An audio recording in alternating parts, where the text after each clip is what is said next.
కుంభమేళను తలపించేలా జనసేన ఆవిర్భావ మహాసభ ఉండాలి. పిఠాపురంలో జరిగే జనసేన పార్టీ ఆవిర్భావ మహాసభ కుంభమేళను తలపించే విధంగా ఉండాలని ఆ స్థాయిలో విజయవంతం చేయాలని పిలుపునిచ్చారు. రామచంద్రపురం జనసేన పార్టీ కార్యాలయంలో జనసేన పార్టీ 12వ ఆవిర్భావ దినోత్సవాన్ని జయప్రదం చేసేందుకు రామచంద్రపురం జనసేన పార్టీ ఇన్ఛార్జ్ పోలిశెట్టి చంద్రశేఖర్ అధ్యక్షతన సన్నాహక సమావేశం నిర్వహించారు. సమావేశానికి కొత్తపేట నియోజకవర్గ జనసేన పార్టీ ఇన్ఛార్జ్ బండారు శ్రీనివాస్ ముఖ్య అతిథిగా హాజరై మీడియాతో మాట్లాడారు. మార్చి 14వ తేదీన పిఠాపురంలో జరిగే ఆవిర్భావ దినోత్సవం ఒక అద్భుతంగా జరిగేటట్టుగా చరిత్రలో నిలిచిండిపోయేటట్టుగా గతంలో 2018లో జరిగింది. తూర్పుగోదావరి జిల్లాలో కవాతు ధవళేశ్వరంలో అదొక చరిత్రలో ఒక మైలురాయిలా జనసేన పార్టీకి ఉండిపోవడం జరిగింది.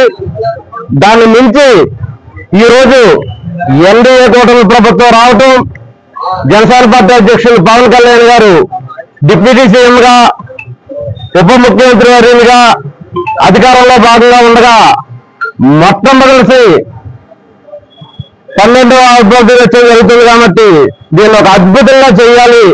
రామచంద్రపురం నియోజకవర్గం నుంచి అయితే ఒక అద్భుతమైన జనాభాతో దీన్ని జయప్రదం చేయాలని చెప్పి జన సైనికులను, వీర మహిళలను, జన సైనికులు అందరం కలిసి నిర్ణయించడం, ఈ సమావేశానికి ఈ సభ అయితే విజయవంతం చేసే విధంగా రామచంద్రపురం నియోజకవర్గం మన పోలిశెట్టి చంద్రశేఖర్ గారి ఆధ్వర్యంలో భారీ స్థాయిలో రావడానికి నిర్ణయించుకోవడం జరిగిందని చెప్పి తెలియజేస్తూ ఉన్నాం.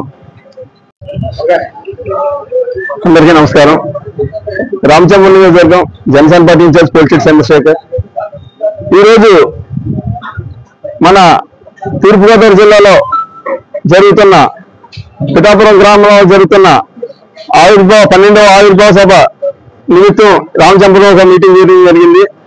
దీనికి మన జిల్లా కోనసీమ జిల్లాకు సంబంధించిన కోఆర్డినేటర్గా వచ్చిన మన బండారు శ్రీని గారు, అదేవిధంగా మా రామచంద్ర నియోజకవర్గానికి కోఆర్డినేటర్స్ గా వచ్చిన గంజి చిరంజీవి గారు, అదేవిధంగా చిత్తూరు నాగరాజు గారు, వీళ్ళందరి సమక్షంలోనే మన రామచంద్ర నియోజకవర్గం నాయకులు, కార్యకర్తలు అందరూ కూడా ఒక సమావేశం ఏర్పాటు చేసుకుని మనం ఏ విధంగా 14వ తారీఖుని మార్చి 14వ తారీఖుని ఈ ఆవిర్భావ సభను ఏ విధంగా విజయవంతం చేయాలనే దాని మీద మీ అందరూ నాయకులతో అందరూ సంప్రదించడం జరిగింది.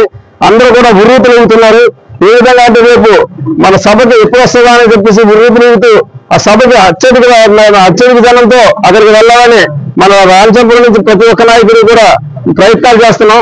ఖచ్చితంగా మన జిల్లాలో ఈ సభ అత్యధిక ప్రాధాన్యత ఇచ్చే విధంగా ఈ సభ ఉంటుందని ఖచ్చితంగా అక్కడ జరుగుతున్న ఏర్పాట్లు కూడా పోలీసు ఏర్పాట్లు కూడా అన్ని కూడా చాలా క్రమశిక్షణగా జరుగుతున్నాయి. ఎవ్వరు కూడా ఇబ్బంది పడకుండా అందరూ కూడా వచ్చే విధంగా అక్కడ ఏర్పాట్లు జరుగుతున్నాయి. కాబట్టి మన రామచంద్రపురం నియోజకవర్గం నుంచి ప్రతి ఒక్కరిని కూడా నాయకులందరూ కూడా ఇన్స్పైర్ చేసి ప్రతి ఒక్కరిని కూడా అక్కడికి ఆహ్వానిస్తున్నాం. ఖచ్చితంగా ఈ సభ ఒక మన చరిత్రలో, మన రాష్ట్ర చరిత్రలో నిలిచిపోయే విధంగా ఉంటుందని కూడా మాకు పవన్ కళ్యాణ్ గారికి పవర్ వచ్చిన తర్వాత, ఆయన ఉప ముఖ్యమంత్రి అయిన తర్వాత చేసే సభ ఖచ్చితంగా సక్సెస్ అవుతుందని, సూపర్ సక్సెస్ అవుతుందని మీ అందరికీ తెలియజేస్తూ ఈ సభకు ఆహ్వానిస్తే అందరూ ఆహ్వానించడం జరుగుతుందని. జై జనసేన, జై పవన్ కళ్యాణ్ గారు, జై జనసేన, వడ్డేవాడి